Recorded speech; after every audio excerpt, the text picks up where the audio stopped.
Ultra Orthodox डेगल हथौरा गुट के senior leader MK. मुशर्रफी ने कहा कि उन्हें समझ में नहीं आ रहा कि इजराइल गजा में आखिर किस लिए लड़ रहा है।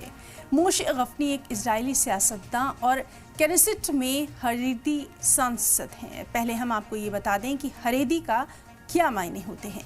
दरअसल हरेदी लफ्ज़ हिब्रू ज़बान से आया है, जिसका मतलब है डरने वाला या पाकीज़गी का पालन करने वाला। यहूदी मजहब में हरेदी फ़िरका उन लोगों की नुमाइंदगी करता है जो मजहबी किताब और रिवायात को खासी अहमियत देते हैं। हरेदी फ़िरका जो रिवायती यहूदी कानून और तरीक़ों पर सख्ती से अमल पैरा हैं।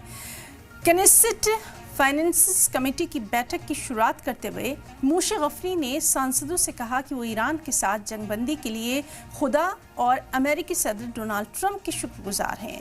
मुशर्रफी ने कहा कि उन्हें अभी तक ये समझ में नहीं आया कि इजराइल गजा में आखिर लड़ किस लिए रहा है। उन्होंने कहा कि मुझे समझ में नहीं आता कि इसकी ज़रूरत क्या है। जब हर वक्त फौजी मारे जा रहे हैं तो हम वहाँ क्या करेंगे, मुझे ये भी समझ में नहीं आता। हमें ट्रंप की ज़रूरत थी कि वो आएँ और कहें कि हम बंधकों को वापस कर रहे हैं, ये सब चीज़ें रोक रहे हैं, हालात फिर से पटरी पर लौट रहे हैं। लेकिन जाहिर है कि हमने अभी तक ये सब करने का फैसला नहीं किया।